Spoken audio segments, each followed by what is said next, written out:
Alors imaginez, vous êtes un puissant chef d'État. Votre pays a peut-être l'apparence d'une démocratie, mais en fait vous détournez des sommes énormes à votre profit. Ou alors, vous êtes un multimilliardaire. Vous passez votre temps entre des demeures somptueuses, des jets privés et à bord de super yachts. Vous êtes protégé par une armée d'avocats et de conseillers. Ou alors encore, vous êtes une star internationale. Des fans admirent et s'arrachent tout ce que vous faites. Vous gagnez tellement d'argent que vous ne savez même plus comment le dépenser. Bref, vos revenus se comptent en dizaines ou en centaines de millions. Jusqu'où êtes-vous prêt à aller pour payer le moins d'impôts possible? Bonjour, je suis François Xavier et dans cette vidéo, je vais vous raconter l'histoire des Pandora Papers, un vaste réseau criminel dont le but est d'aider les personnes les plus puissantes du monde à échapper aux impôts et à la justice. Le 3 octobre 2021, alors que la population se remet encore difficilement des conséquences désastreuses du Covid-19 sur la qualité de vie, un autre événement vient achever le peu de confiance qu'on avait encore dans nos dirigeants. Près de 12 millions de documents, pesant près de 3000 gigaoctets, révèlent comment les riches ont échappé à l'impôt depuis 1970 en cachant leur argent dans des paradis fiscaux. Un paradis fiscal, c'est un territoire ou un pays où l'impôt est si bas qu'il attire automatiquement les entreprises et même les personnes disposant de grandes quantités de biens. Il n'existe pas de définition claire dans le droit français, mais deux caractéristiques principales sont propres aux paradis fiscaux. Premièrement, ce sont des pays à régime fiscal privilégié avec un taux d'imposition insignifiant ou inexistant. Deuxièmement, c'est très opaque. Les paradis fiscaux en général refusent d'échanger des informations avec les administrations des différents États. Les paradis fiscaux, c'est le moyen idéal pour placer de l'argent ou domicilier une entreprise sans divulguer l'identité réelle du détenteur. L'objectif est simple, si l'État ne connaît pas le vrai propriétaire d'une entreprise, il ne peut pas le taxer correctement. Et du coup, on voit aussi comment ces mécanismes peuvent facilement servir à blanchir de l'argent. Alors attention, ici on parle des paradis fiscaux et pas de pays où la fiscalité est plus faible qu'ailleurs. L'Irlande, par exemple, a une fiscalité plus faible, mais ce n'est pas un paradis fiscal. Après tout, chaque pays peut décider de sa fiscalité. Là, on parle vraiment de pays où le but est d'avoir une fiscalité extrêmement faible et extrêmement opaque pour finalement planquer le plus d'argent possible. Mais qui sont les personnalités impliquées dans le scandale? On retrouve pratiquement toutes les professions porteuses. On a des chefs d'État, des ministres, des hommes politiques, des sportifs de haut niveau, des hommes d'affaires, des stars de la musique et des héritiers de grandes familles. Tous ceux qui possèdent une grosse quantité d'argent tiennent absolument à le cacher à l'État dans lequel ils habitent pour éviter de payer un impôt qu'ils jugent trop élevé. Là encore, c'est parfaitement leur droit de trouver que l'impôt en France, par exemple, est trop élevé. Mais dans ce cas, qu'ils aillent habiter ailleurs. C'est pas interdit. On ne peut pas à la fois habiter en France et profiter du système français et en même temps refuser de payer l'impôt français. D'autant plus que finalement, si les riches ne paient pas correctement leur impôt, eh bien ça oblige le citoyen lambda, c'est-à-dire vous et moi, à payer beaucoup plus pour entretenir le système. Pour les entreprises par exemple, en France, l'impôt il est en principe de 33% sur les bénéfices engrangés par l'entreprise. Cependant, certaines entreprises se débrouillent pour payer moins de 3% grâce à des mécanismes inventés par les génies maléfiques de la finance internationale. Une multinationale qui brasse des milliards et a les moyens de payer des services d'un grand cabinet va réussir à échapper à l'impôt. Mais le restaurant ou la boutique du coin de la rue qui ne possède pas les mêmes moyens, eh bien il paye le prix fort à la place finalement de la multinationale. Et c'est tout à fait injuste et c'est un véritable problème pour la concurrence. Et la concurrence, pour un libéral comme moi, eh bien c'est le point essentiel du marché. Si vous faussez la concurrence, notamment avec des problèmes fiscaux, eh bien vous faussez le marché. Mais passons cette histoire sur les entreprises. Les 12 millions de documents des Pandora Papers ont été obtenus par le Consortium international des journalistes d'investigation, qui s'appelle aussi le ICIJ, de 14 sources anonymes. Cette énorme masse de documents a dû être traitée et classée par 600 journalistes provenant de 117 pays différents. C'est la plus grande collaboration journalistique de tous les temps. 140 organisations médiatiques ont plongé leur nez dans cette base de données.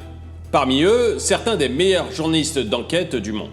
Et ces journalistes-là, ils pensaient avoir tout vu au cours de leur carrière. Mais à chaque fois qu'ils ouvrent une page des Pandora Papers, c'est le choc total. Ces documents, c'est finalement la preuve de millions de magouilles mises sur pied avec la complicité ou alors le laxisme de nos dirigeants pour dissimuler près de 11 300 milliards de dollars. Le manque à gagner en termes d'impôts est gigantesque. Cet argent aurait pu servir à créer des hôpitaux, à trouver des traitements contre le cancer, à financer des initiatives écologiques.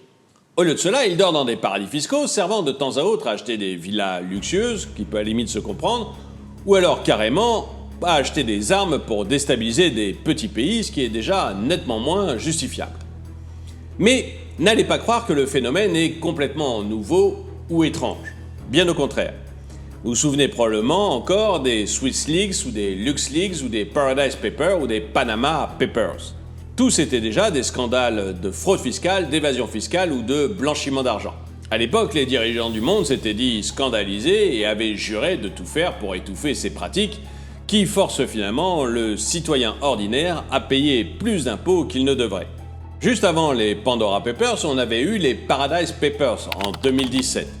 Et depuis, en fait, très peu de choses ont été faites. On a évidemment beaucoup parlé, mais peu agi. Vous verrez plus tard dans la vidéo que ces lenteurs dans la régulation des paradis fiscaux peuvent aussi s'expliquer par le profil des gens qui en profitent le plus. Certaines des personnes impliquées dans les Pandora Papers sont en réalité très proches des politiques qui doivent prendre des mesures pour tordre le cou à l'évasion fiscale. Et ceci explique probablement cela. Au cœur de ces mécanismes d'évitement et d'évasion fiscale, on retrouve des professionnels dans le domaine tels que des experts comptables, des avocats, des conseillers juridiques et surtout des banquiers. Sans ces derniers, la fraude fiscale et le blanchiment d'argent ne pourraient pas prendre une ampleur aussi énorme.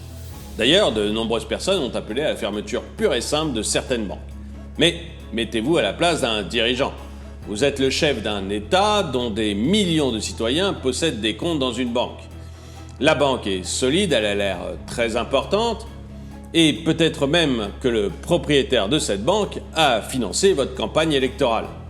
Si vous fermez la banque, quelle image va-t-elle avoir? Est-ce que vous ne risquez pas de vous retrouver devant un bank run, c'est-à-dire plein de personnes qui viennent retirer leur argent de la banque et finalement une banque qui fait faillite et qu'il faut essayer de sauver par tous les moyens?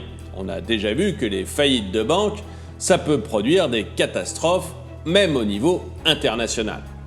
Donc, il est très difficile de s'occuper vraiment des banques. Et d'ailleurs, à la fin de cette vidéo, vous saurez comment nos dirigeants ont voulu obliger les banques à se conformer aux règles de la finance internationale. Attention, vous risquez de vous étouffer de rire.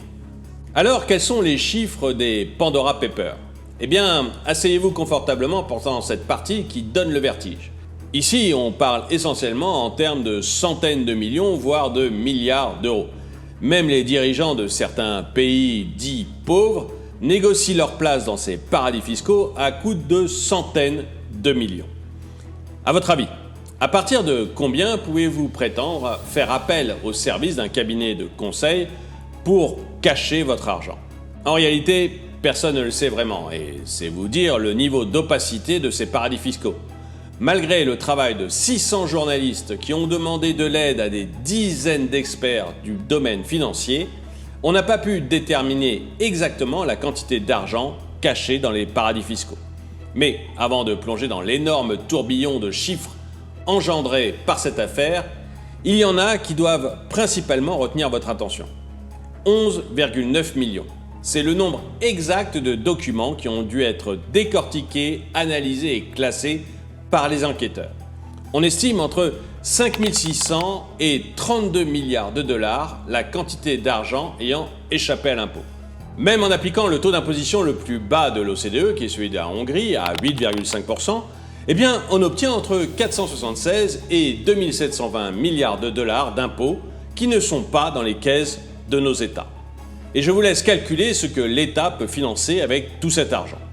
Un autre chiffre, 29 000 sociétés offshore. C'est mon troisième chiffre le plus important. Une société offshore ou une société extraterritoriale, C'est une entreprise enregistrée à l'étranger dans un pays où le dirigeant ne réside pas.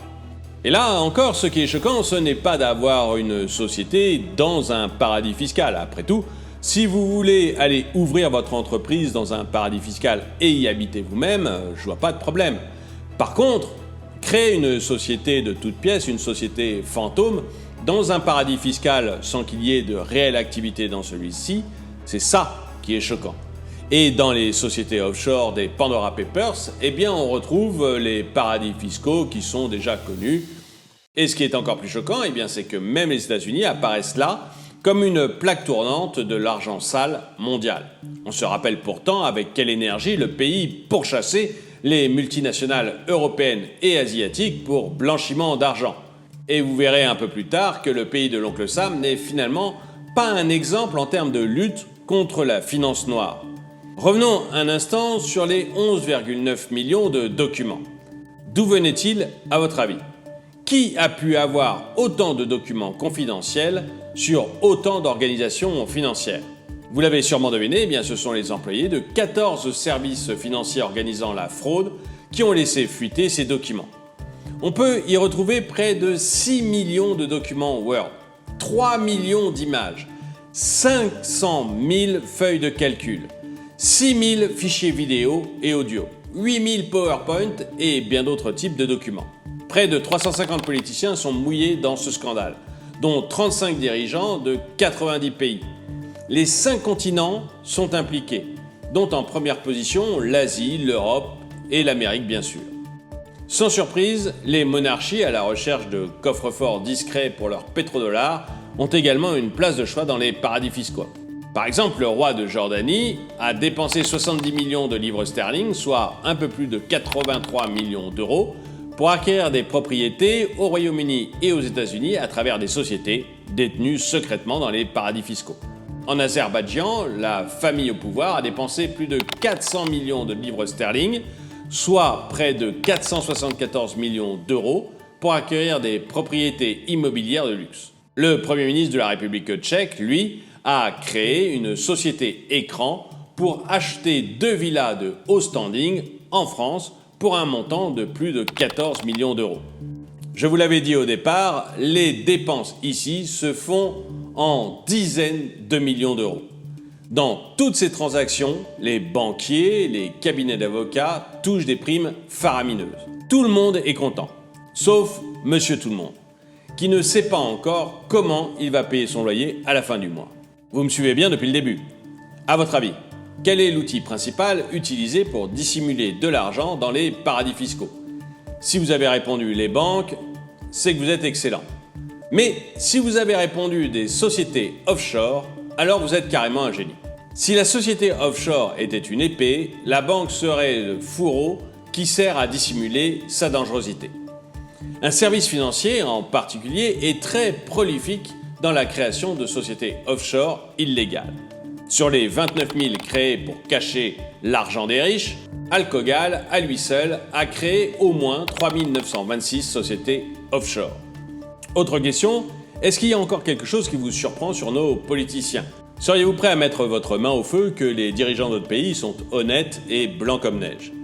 Eh bien, accrochez-vous bien, parce que je m'apprête à vous dévoiler une liste des personnalités les plus surprenantes qui tiennent absolument à cacher leur argent au fisc. Et la première de ces personnalités, eh bien, je vais vous la faire sous forme de devinette. C'est une star planétaire de la musique et elle est de nationalité américaine. Elle a interprété la musique officielle de la Coupe du Monde 2010 en Afrique du Sud. Et elle était en couple avec la star du football Gérard Piqué. Vous avez probablement deviné, il s'agit de Shakira.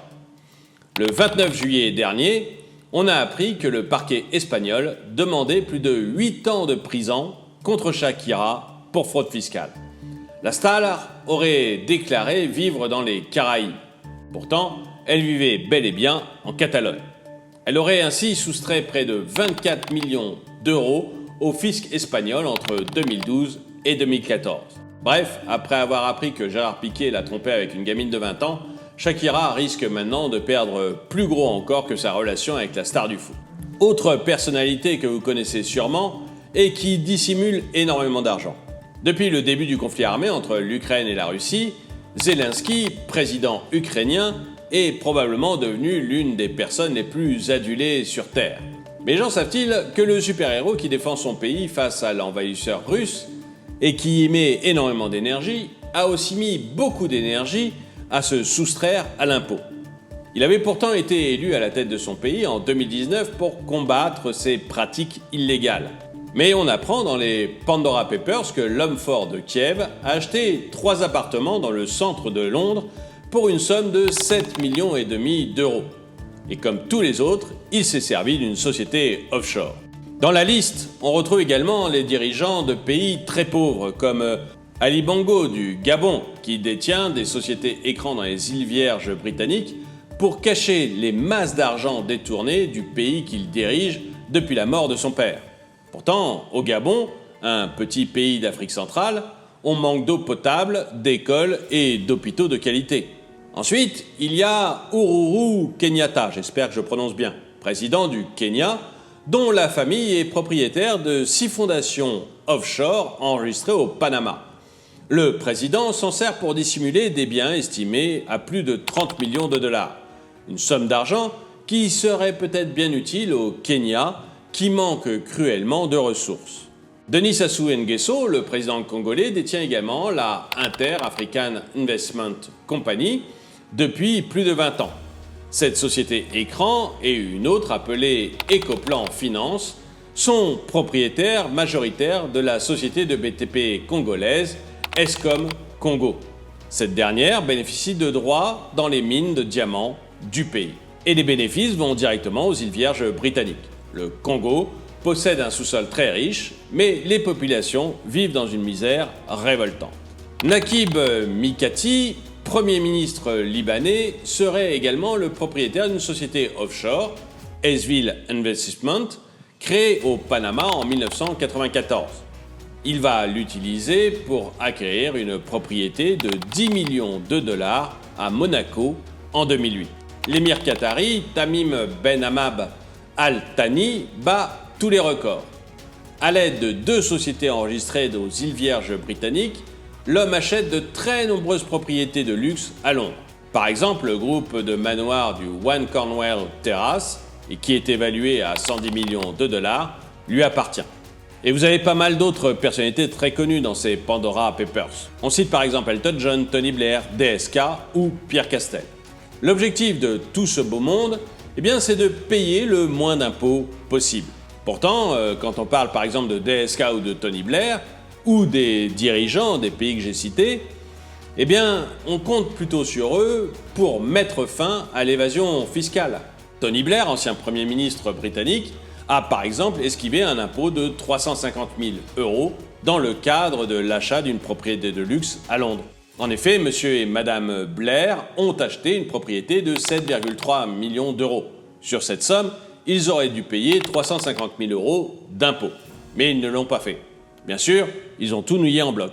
On voit donc que les îles Vierges britanniques et la Grande-Bretagne facilitent l'achat illégal de propriétés de luxe à Londres et dans tout le Royaume-Uni. Mais il y a un autre pays dont je vous ai parlé tout à l'heure et qui est plus surprenant peut-être. C'est les États-Unis. On savait déjà que l'État du Delaware est un paradis fiscal. Cet État, il a une superficie de seulement 5 133 km². Et sur cette superficie, l'État abrite 380 des 500 plus grandes entreprises cotées en bourse. Un fameux bâtiment du Delaware, presque à l'abandon, contient à lui seul près de 300 000 entreprises. Dans cet État, il y a plus d'entreprises que d'habitants. Et ça pour une bonne raison. L'impôt sur les sociétés varie entre 15% et 35% aux USA. Mais au Delaware, il est de 8,7%. Et dans le cadre des Pandora Papers, d'autres États américains se sont ajoutés au Delaware pour aider finalement des criminels à frauder le fisc et à blanchir l'argent du crime. Il y a par exemple le Dakota du Sud, le Nevada et le Wyoming. Ainsi, Carlos Morales Troncoso, ancien vice-président de la République dominicaine, a pu déplacer très discrètement ses trusts des Bahamas vers le Dakota du Sud en 2018.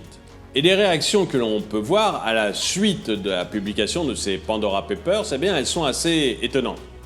Pensez-y une seconde, vous êtes un décideur européen et 3 pays ont aidé vos citoyens à dissimuler des centaines de milliards d'euros. Qu'est-ce que vous faites le lendemain de cette annonce? Vous sanctionnez ces pays ou vous les retirez de la liste des paradis fiscaux? Eh bien, en Europe, on les retire de la liste des paradis fiscaux. Et la présidente de la Commission européenne, Ursula von der Leyen, s'est contentée de dire que ces révélations sont complètement inacceptables. Or ici, le régime de Vladimir Poutine n'est pas passé par 4 chemins. Eux, ils ont clairement dit que c'était uniquement un gros mensonge. En France, on se montre un peu plus ferme, en tout cas dans les paroles. Bruno Le Maire a promis qu'il y aurait des enquêtes très rapides de l'administration fiscale pour récupérer les sommes qui reviennent à l'État français. Enfin, on attend toujours le résultat de l'enquête. Et le plus inquiétant peut-être dans toute cette histoire, c'est qu'on n'entend jamais les vrais responsables être punis. On punit plutôt leurs clients, qui sont les grands sportifs, les hommes d'affaires, les hommes politiques, etc.